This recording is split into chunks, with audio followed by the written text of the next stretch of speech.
Overwatch fans, my name is Spherno and welcome back to the Fruitball Cast. I'm joined by Pear. No. I was just about to tell you, say something. Today we're going to be starting a fourth episode of Badcasts and Batcaps. Today we're looking at the Houston Outlaws versus the Atlanta Reign on Oasis, the first map of their series. As you can see down there, the Outlaws have a 2-2 record on this map, and Reign are going 1-0 on this map. But, of course, the Reign have played like 4 less games than the Outlaws have. So we're kind of excited to see how these guys perform with their rosters on this map. Let's get into it so that this intro doesn't take as long as it normally does. Indeed, and we're seeing very different composition. We're seeing this bunkery double shield heavy of the Orisa, Sigma, Torb, and even Junkrat coming through from the Outlaws, and it's Dive on the side of the Reign, which could be a very interesting matchup to watch. Yeah, I kind of had this match kind of running in the background when it premiered, so I didn't actually look at what compositions they were running, but Blase on the Junkrat seems like a really interesting choice because we haven't seen Junkrat played at the pro level all that often recently, but I do enjoy the Dive composition coming through from the Reign. I want to see double shield versus Dive. Should be really fun to watch.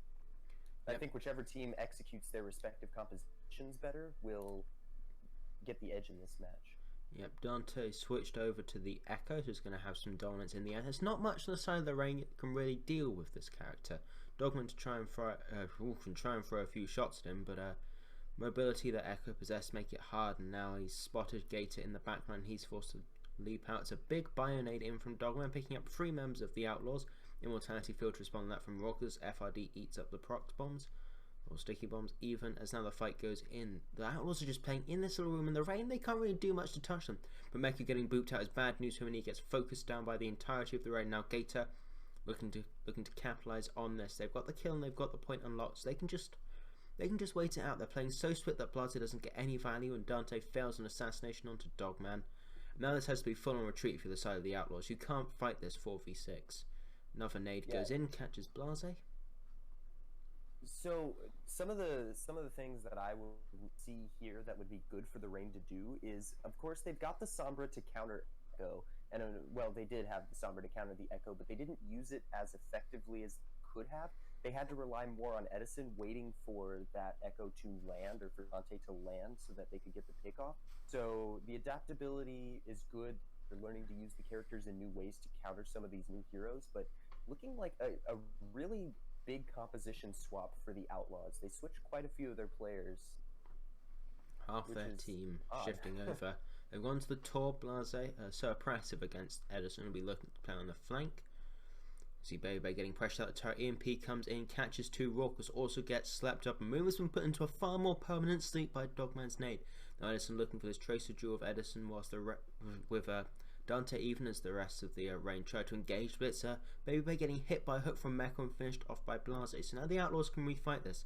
They put in the Out Matrix from Raucous. Gator comes in with the Primal Rage to try and disrupt the members of the Outlaws. Not finding any joy there though, but they've still got control of the point. Now the reinforcements coming in. Dante has this pulse bomb. Who can he stick it to? He's looking for Dogman up here. Master goes in with the beat. Dogman will be nice and healthy. Drops a nano boost onto Gator. FRD's bomb only takes out the turret, but it's Master doing all the damage. His team lead.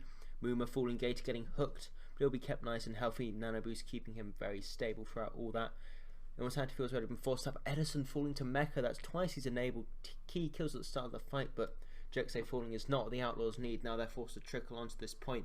Mecha gets another one in Gator and pops the whole hog, takes up FRD's mech, and now can just keep pushing back the members of the Reign, and from nothing really, Mecha puts the Outlaws on his back and they get capture percentage on the point.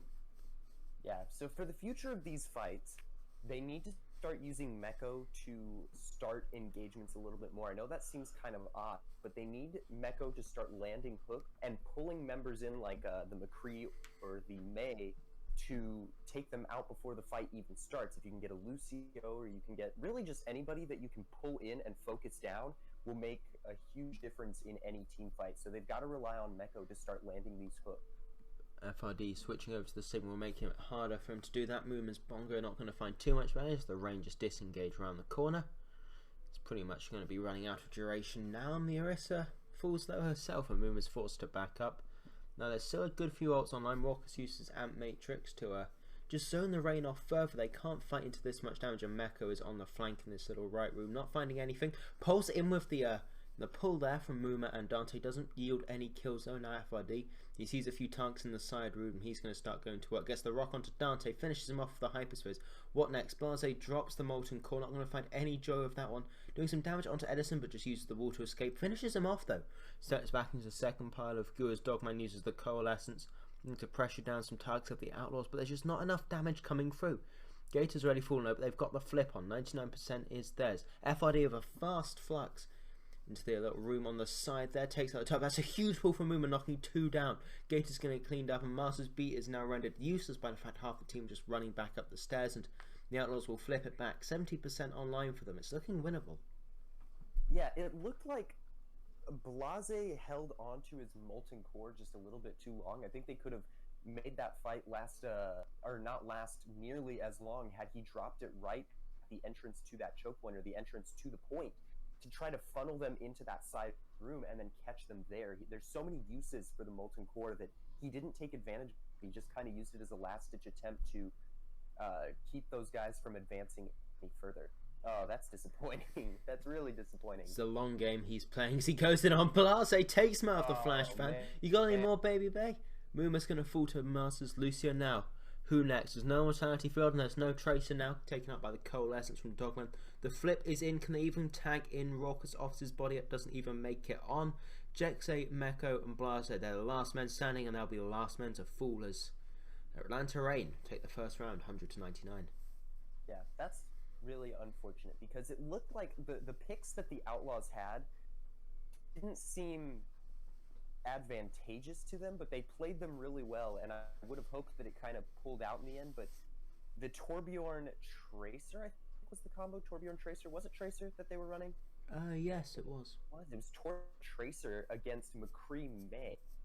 So, I mean, Atlanta just had a lot more staying power than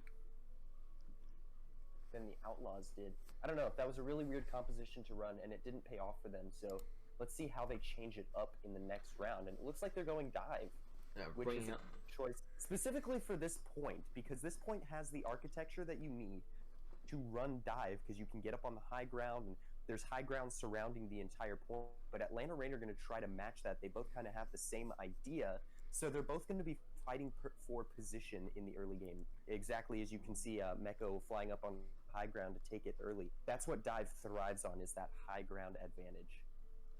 Absolutely. Blase's now on the Sombra. Maybe something what Dante might be more comfortable with, but his Tracer is potent enough as it is. Meko gets hacked out by Edison. It's FRD who's going to fell Muma. Main tank down already. Now Raucous has a tough job to keep everyone alive when there's very little way to prevent any damage coming in. Now they're only going to start kiting their way back towards this point.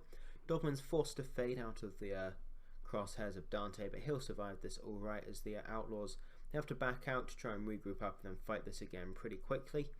And Edison forced to recall after being hit by the sleep, now looking to get some work done. Pulse bomb in from Dante onto Master. That's going to be a big pick to start off this fight. Can Edison finish him off though in return? He can, but it's Gator who'll fall to Meko. Stick in onto Blase. They're going to trade out. He just accepts his fate. He just stood there. It's over. Baby Bay forced out. Oh, that was hilarious. That was twice, 2 pulse bombs in that fight, both finding kills and both recipients accepting their fate. Now Dogman forced to Scarpa for his life. Now have the EMP online a bit before Blase's, and Jexe doesn't have his beat just yet, so the Reign can do something from here. They can easily win this back in this next fight, as long as they cycle their ults effectively. Yeah, after that first fight, the Atlanta Reign had such a huge ult charge advantage, but it quickly kind of dwindled away as the Outlaws took that next engagement. But it looks like the Outlaws aren't even going to get a chance to use some of the ults available to them. Baby Babe. He's on fire right now, That was disgusting. Just goes up with the jump pad, EMPs free, then walks away like nothing happened.